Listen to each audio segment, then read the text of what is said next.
जब इंसान पैदा होता है तब उसके भीतर एक विशेष सॉफ्टवेयर तय होता है which is a combination जो समय, ऊर्जा और उस सूचना का मिश्रण होता है जो वो अपने साथ लाता है।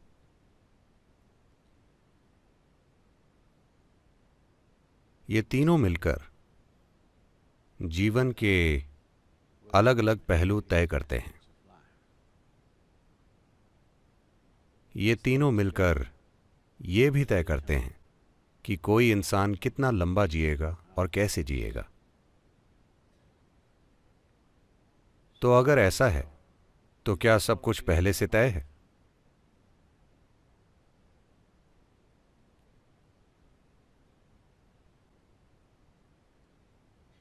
सूचना निश्चित रूप से पहले से तय है।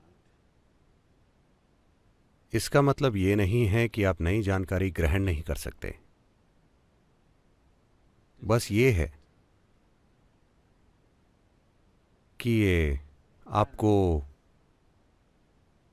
कुछ तरह की चीजों की तरफ ढकेलती या खींचती है, जो इस पर निर्भर करता है कि आप में किस तरह की सूचना है।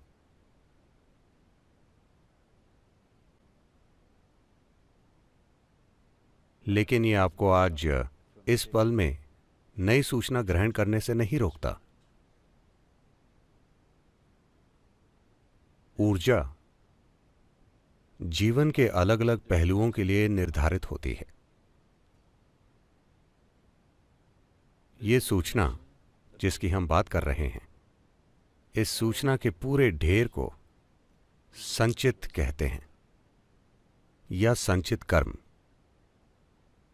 निर्धारित की गई सूचना जिसे संभालना जरूरी होता है और जो एकदम से व्यक्त होती है और बाकी की सूचना से थोड़ी ज्यादा बड़ी मजबूरी है। ये सूचना जो आपके पास है वो कहीं और से है, जो जीवन ने इकट्ठी की है। वो ऊर्जा जो सिस्टम में निर्धारित है।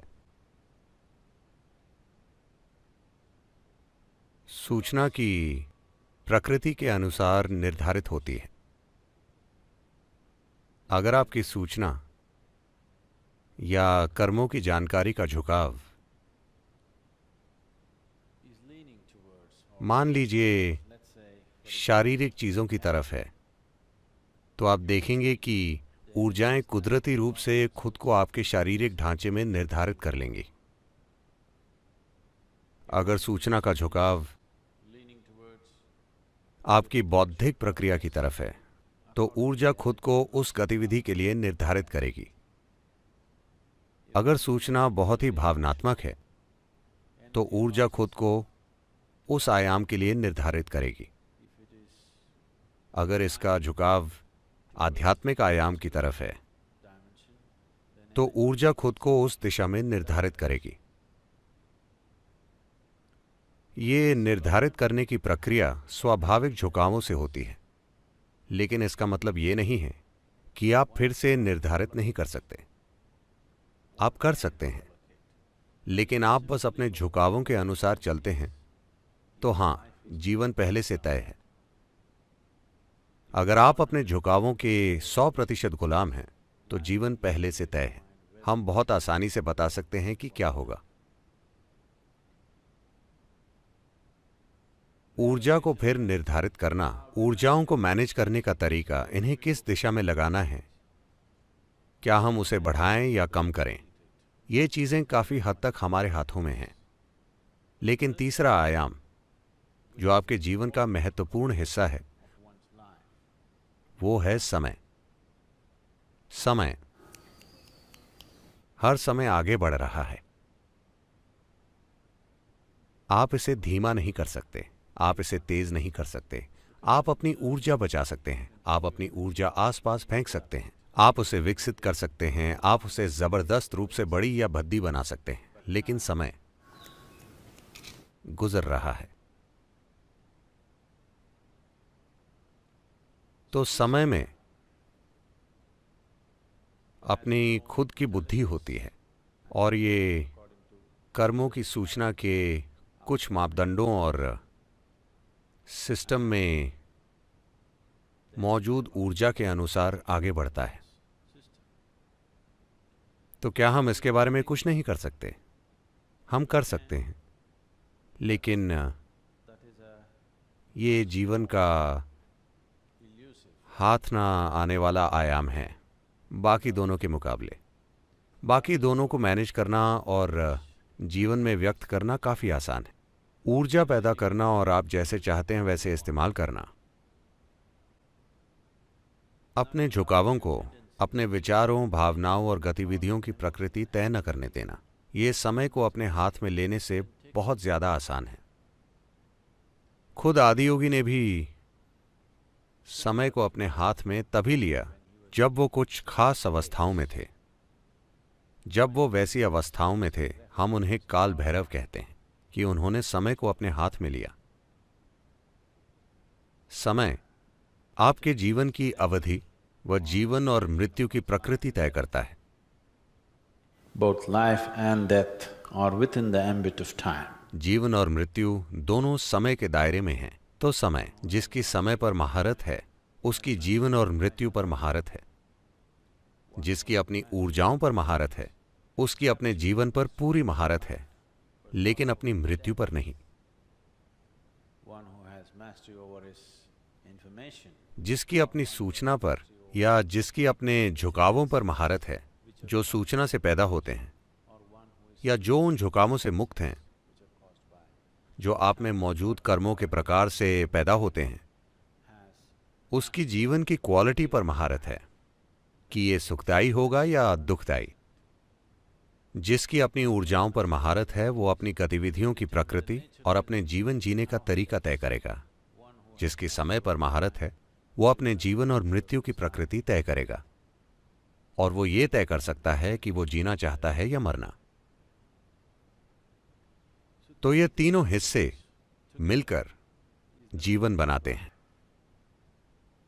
ये तीनों हिस्सों का मेल ही अभी आप खुद हैं।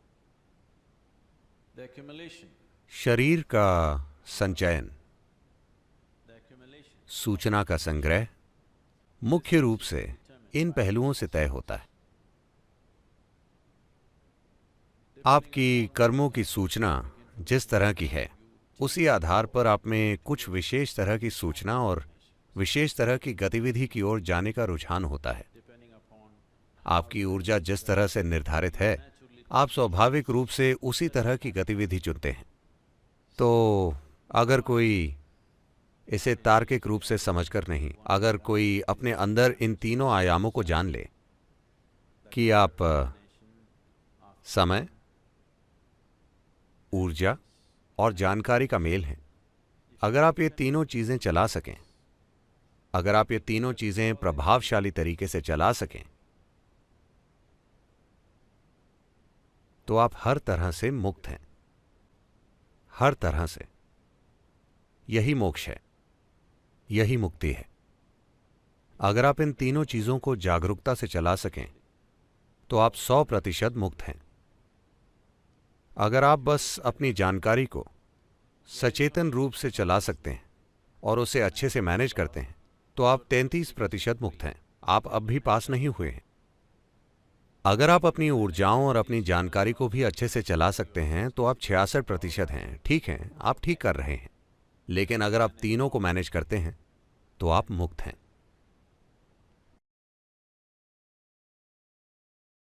दोस्तों, अभी तक सदगुरु ने जरूरत पड़ने पर हमें सही रास्ता दिखाया है, हमारा माइंड क्लियर करने में हमारी मदद भी की है। लेकिन अब समय आ गया है जब हमें सदगुरु के लिए कुछ करना है।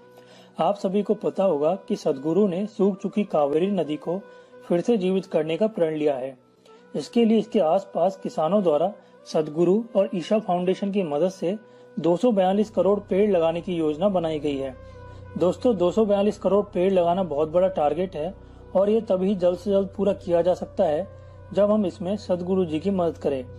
इसके लिए हमें ज्यादा कुछ नहीं करना, बस कमेंट या डिस्क्रिप्शन में दी गई लिंक पर क्लिक करना है और एक पेड़ के लिए मात्र 42 रुपए डोनेट करने हैं। आप चाहें तो एक से ज्यादा पेड़ के लिए भी डोनेशन दे सकते हैं। डोनेशन देने के बाद आपको सदगुरु की तरफ से इसका एक सर्टिफिकेट भी आपको सेंड किया जाएगा, जैसा कि एक मुझे भी मिला है जो आप यहाँ देख सकते हैं। तो दोस्तों मेरी आपसे यही रिक्वेस्ट है, आप जितने ज्यादा पेड़ लगवा सकते हैं आप जरूर लगवाएं। एक पेड़ के लिए आपको मात्र 42 रुपए डोनेट करने होंगे, जो कि शायद आपकी एक दिन की पॉकेट मनी से भी बहुत कम है। दोस्तों अगर आपका अपना कोई प्रश्न हो तो आप दिखाए गए सोशल मीडिया अकाउंट्स को फॉलो करके अपने प्रश्न हम तक भेज सकते हैं। हमारी कोशिश रहेगी आपके सवालों का जवाब जल्द से जल्द देने की, या फिर हम हमारी आगे आने वाली वीडियोज में भी आपके सवालों को शामिल कर सकते हैं। अगर आपको यह वीडियो पसंद आई है तो इस वीडियो को लाइक करें और ज्यादा से ज्यादा लोगों में जरूर शेयर करें, जिससे प्रत्येक व्यक्ति इस वीडियो का लाभ उठा सके। अगर आप आगे ऐसी और भी वीडियो देखना चाहते हैं तो इस चैनल को सब्सक्राइब करना ना भूलें। धन्यवाद। स्वस्थ रहें, खुश रहें।